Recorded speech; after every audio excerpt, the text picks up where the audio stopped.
I'm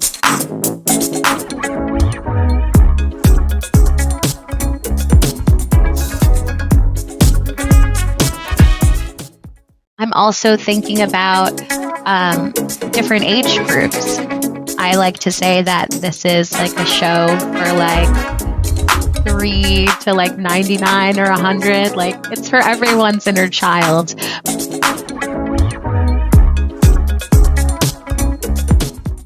And welcome to the podcast, the Broad Street Review podcast. I am your host, Darnell Bradford, and today I am in the virtual studio, once again, trapped in this red box. I can't get out, but people can come in somehow. I don't know how, but they leave. I'm still here. But I am in the virtual studio today, headed to Curio Theater in West Philly to talk about their upcoming production, Hansel and Gretel, which is an adaptation written by artistic director Paul Kuhn. And I'm here with the director, Mya Flood. Hi, thanks for having me. Welcome to the podcast.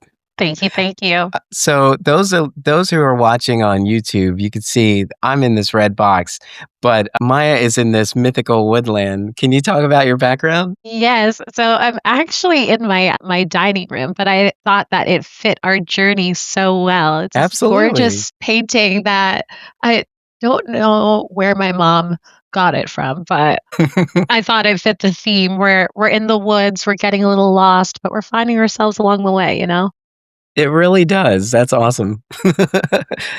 So before we dive into Hansel and Gretel, tell us about Mya. I'd be happy to. So I have been directing with Curio Theater for the past 3 years. This is our third Make and Partake Theater project. When I'm not directing, I'm also an actor in the city as well. I do musicals, I do short films, kind of the whole gambit, whatever I can get my hands on. And when I'm not doing those things, I'm a teacher. I work at Friend Select School in their after school program. So I'm directing young kids pre-K through 5th grade there 5 days a week throughout the school year. And then my mornings, I've been working on a Bitcoiner news finance podcast that should be released in January. So that's been my life lately. That's pretty cool. It's always fun to explore what theater artists do outside of theater. And I would not have pegged you to be doing news coverage about Bitcoin.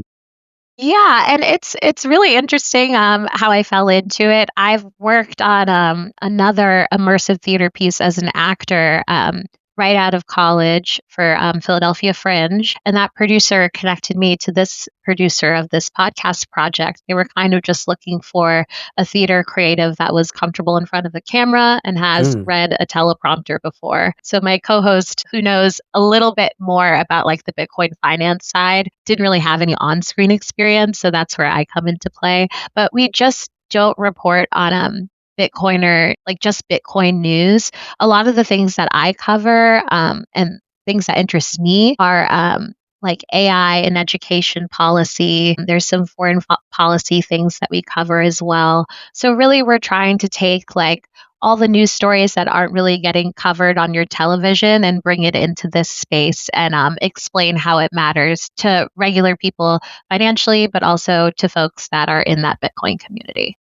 Yeah, absolutely. Just the news for some of you listeners, all of our theater skills can be applied to more than just the stage. Yes, don't forget it. Yes, absolutely. These are always great examples because I do think in times of uncertainty, some people feel lost. They feel like, what can I do if I can't find another opportunity to be on a stage? But like your skills transfer to so many great spaces. You could be the most dynamic person in your office because you've got all that theater experience, can be surprised. You don't know how these skills stand out in other spaces. So, don't sell yourself short, I would just say. I agree. Thank you. Yeah. Okay. So tell us about Hansel and Gretel. I will. So Hansel and Gretel is an immersive theater piece for kids built around kids' creativity. So you start out in the space with our candy factory workers or our actors that take you through all of these different mini workshops that you can do before the theater show starts. So, friends will be invited to create sound effects that are then used in the show in real time in like a recording studio. Or folks will be learning about shadow effects and how that can tell a story and be invited to be our villain of the witch that lives in the candy house. We also have, if you don't want to be seen on stage, you don't want to be heard on stage, there's something for everyone. We also have like a candy decorating station where you can create candy that then gets put on the house to feed Hansel and Gretel when they stumble upon it in the woods. But really, there are just so many interactive parts of the show that I think are really important when it comes to children's theater. There's amazing children's theater in the city of Philadelphia, and I think it's sometimes slept on by adults and kids alike. It's hard to find programming for young people that keep them engaged in storytelling and really just show that a theater production, it takes a village, it takes a community, it takes a team. So what I hope that young people coming to see the show take away from it is maybe this is their first experience in a theater or seeing a theater show, but also it's not just about being an actor. It's also about creating scenery, creating music, and telling the story together as a community. That's great. Like, just all of that alone sounds exciting. That it happens before the show starts, and what you're doing in that immersive moments are going to end up in the show. And That's there's a bunch of little surprises in there for everyone. So even things that I haven't mentioned, like changing the weather, and maybe we'll have some audience participation if parents are up for it. It's just a moment of play for everyone. That's great. So let's talk about the before moment of this is now available for people to come into the space, participate in these workshops, and then actually see the show. So how do you begin planning a make and partake series?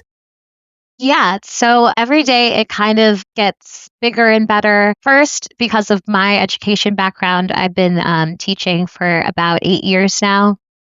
I start to think about what tactical things can young people get their hands on in a studio space that will also help us tell the story.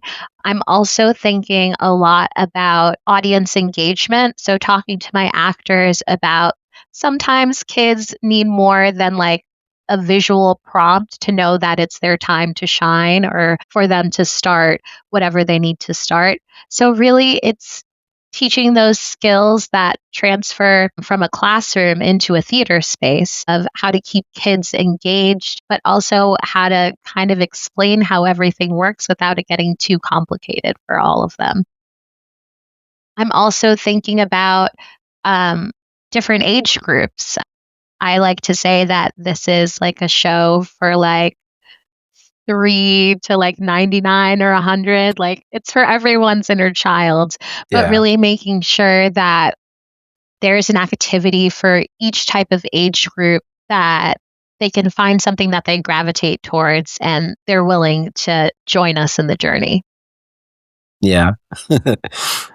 It's always fun to say something like from age 3 to 99. Yeah, That's be 99 plus because you never know. Dick Van Dyke might walk into the room. I know. Wouldn't that be exciting? I'd love to see him in our space for sure, doing some like Foley sound effects or something for the show. Yeah, because you never know. I do echo your statement when you said there's amazing children's theater in the city, and often it gets sort of left by the wayside because the thought is like, if I'm an adult and I'm going out with my plus one or like a group of friends are going, we're not going to a children's show. Not to discredit the children's show, but it's just like it's the same thought as I feel like I've been having this chat many times. Somebody who loves concerts but doesn't like musicals, you hmm know, they don't realize there are similar workings and they're just saying that they don't like that, they don't know. And so, yeah, this is for children, so you feel like it's not for you. But I'll tell you, like the children's theater I've seen in the city has been amazing. and there are adults working in it. So I don't know where that thought comes from. It's Yeah, just brighter and a little and more accessible to the kids, but it is still high quality.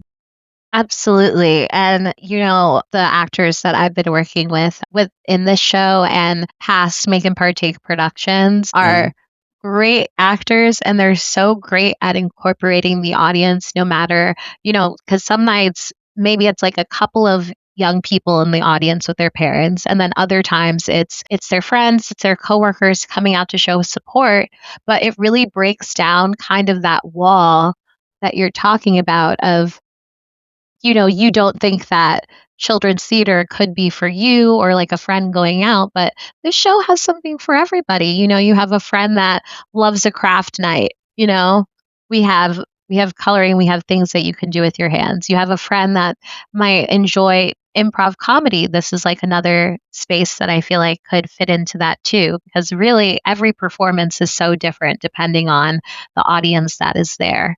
So some nights we might have a little bit more adult participation than we do kids at some point, Mhm. but everybody is welcome into that play, and that joy.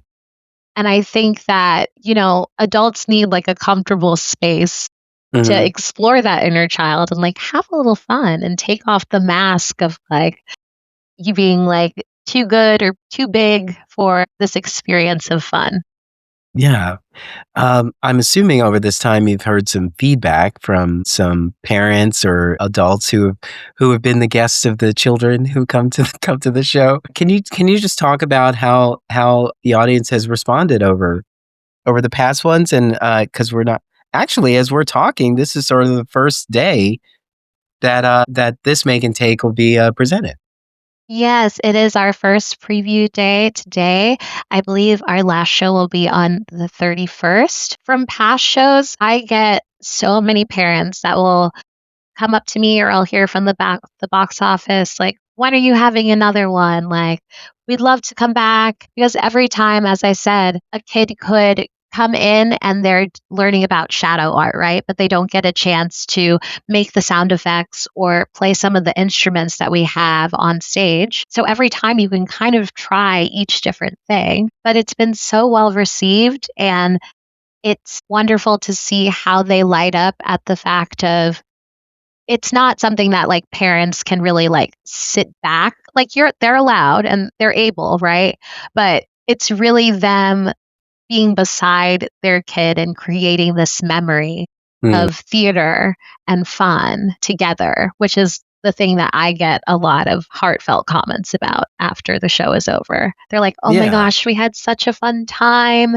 And is it okay if we like take a picture with the set, or I can take a picture of them?" Because sometimes we give them like costumes. So they'll have like a witch's hat and some like scary nails for the shadow work that we do. And they're like, "We just want to take a picture of it. And now we've created like a new family memory, a new family tradition for you to come back next year or even next week." And it's a whole new show. Yeah, and this one is being presented around the holidays. Were the past Make and Takes around the same window of time? They were around the same window of time. I would say that the story of Hansel and Gretel and our set design that Paul has worked through really fit into this holiday season a lot more than past shows. Prior shows we've done are the Three Little Pigs. So they are constructing the houses with the pigs and helping them build their house in real time. And then they're also tasked with like knocking it down. And the first one that we did was Jack and the Beanstalk, and that was a really fun one too. We always picked like a friend in the audience to be the giant, and so they are the big bad of the story and kind of help us go through all of the things that Jack discovers in that story. Yeah. Hmm. And I can imagine for the adults in the room, we've heard these stories in childhood, but we also know that these stories have layers. And so the layer that you picked up on as a kid is different than the layer you pick up on as an adult.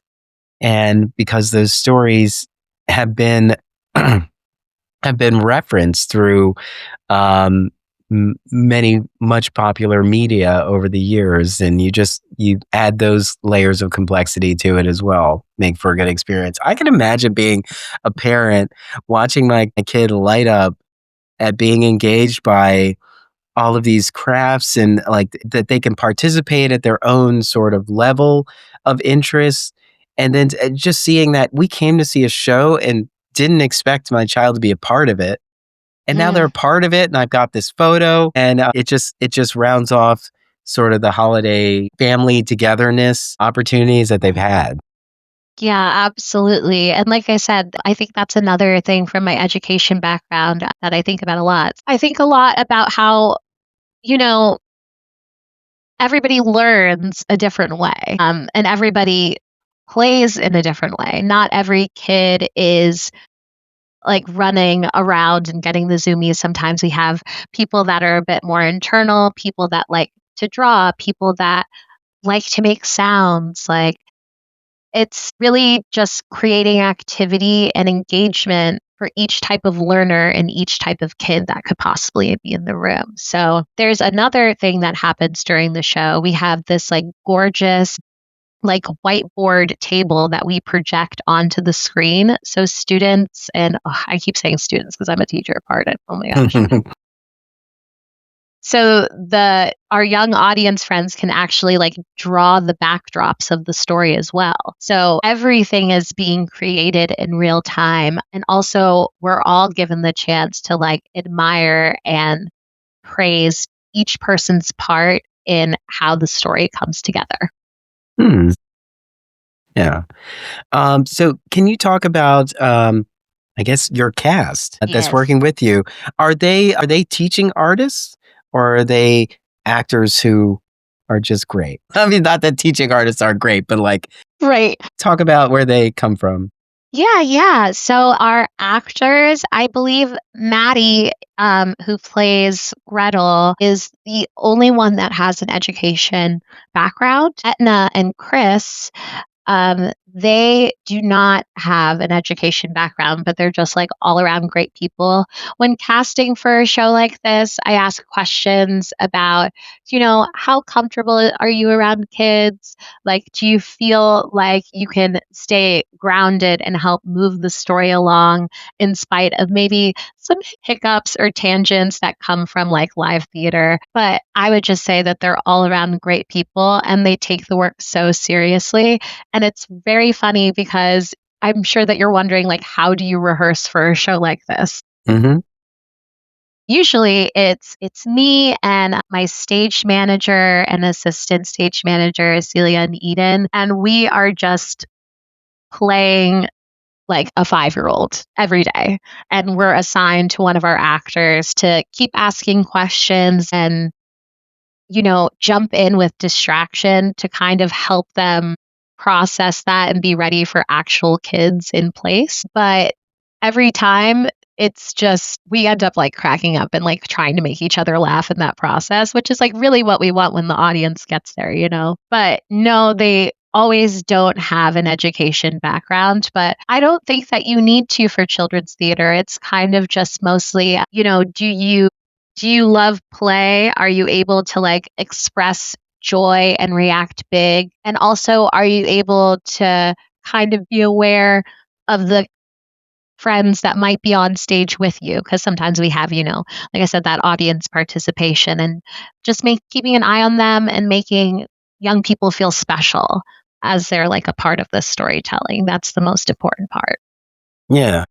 We're doing such a great job in rehearsal, and I'm sure their first preview tonight, I believe we have 8 children that will be there tonight. So that's like a solid start for them. But that first preview show is always a little bit of like a shell shock of like, oh, now we have actual kids that don't know the story. But I'm very confident in my cast. They're wonderful.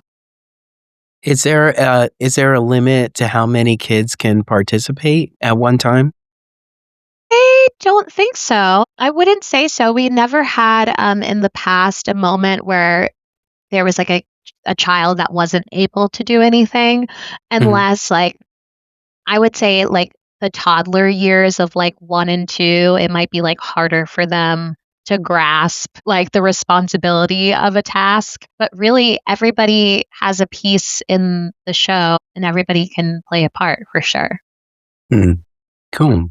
Can you think about a moment in the past two productions, Beanstalk and Three Little Pigs, where that was kind of like a standout moment where a kid just like, beam of light. This is like a beautiful moment. Like, I can't believe this happened, that we were all in the space for it.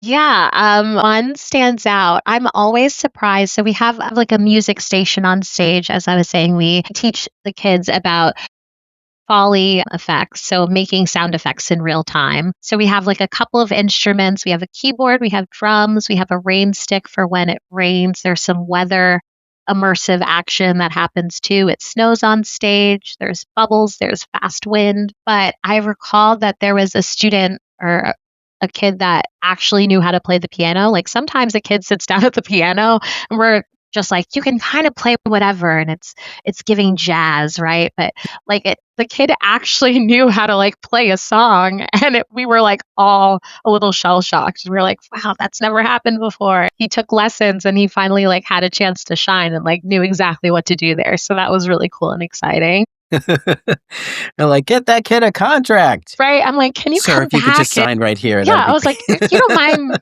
coming back for the matinee.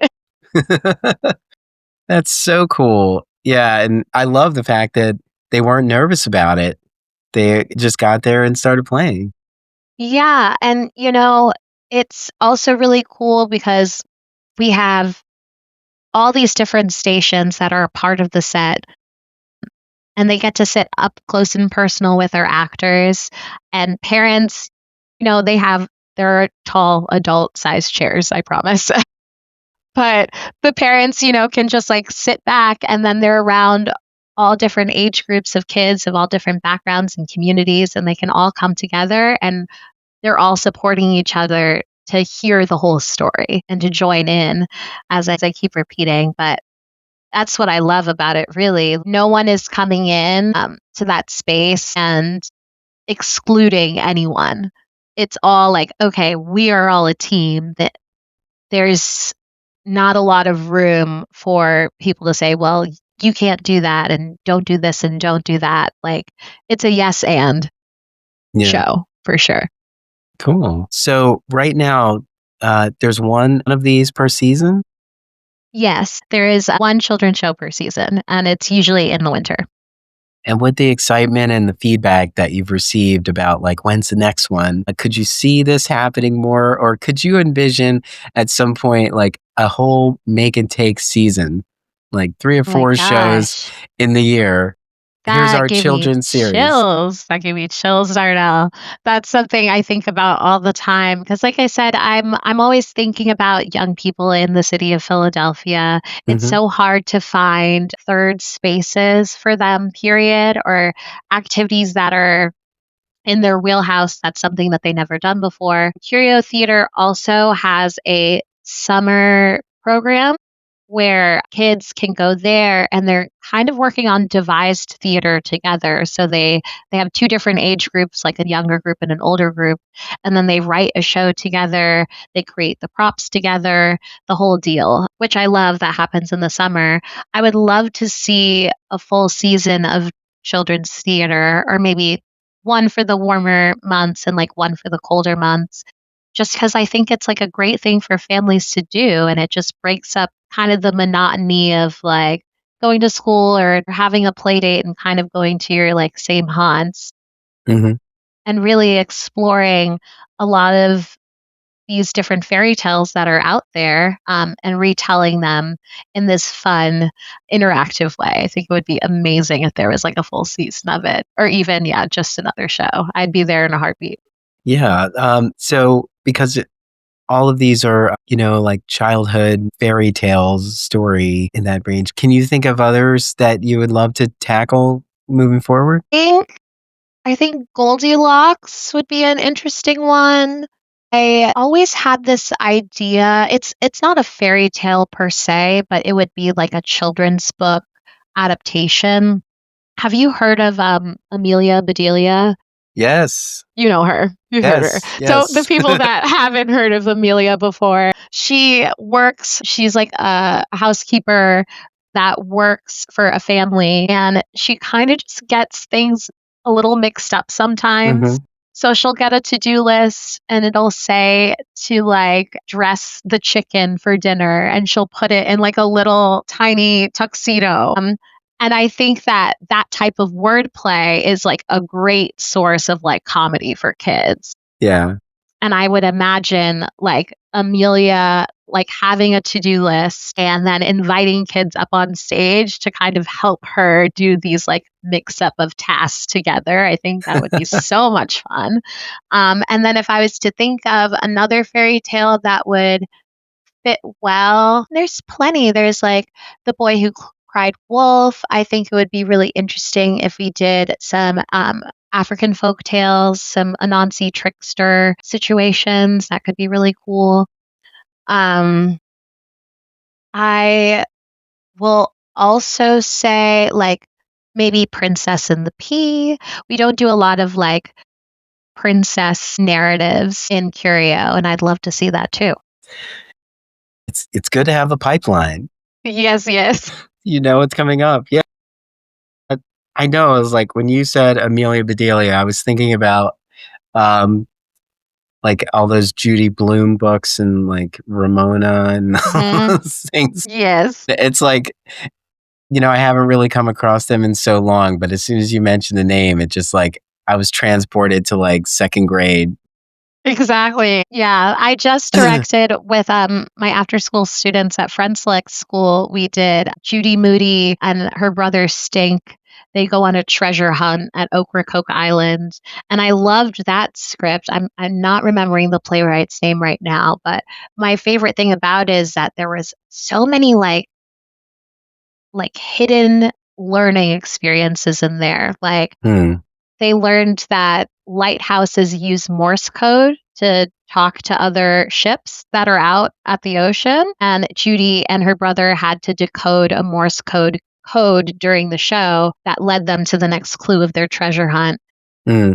And I love shows like that. That's what I gravitate towards when I'm picking a show for my students at Friends. I hope that there's something that they can learn that's new, and I'm also hoping that there's some type of like immersive learning or play that happens in it. And you don't see that too often in like written shows, which is why I love how Paul executes writing these, because from the writing standpoint that's like even harder. It's like, okay, like how do we map out this making experience, but then how do we map out the show with prompts for the audience and call and response and things that will keep them engaged in the story. Yeah. Well, that's awesome. This is, I was already set to go, but hearing all these elements and the past experiences, it makes it exciting to be in the space because again, we keep talking about how theater is live and real and whatever happens tonight, it's not going to happen tomorrow night.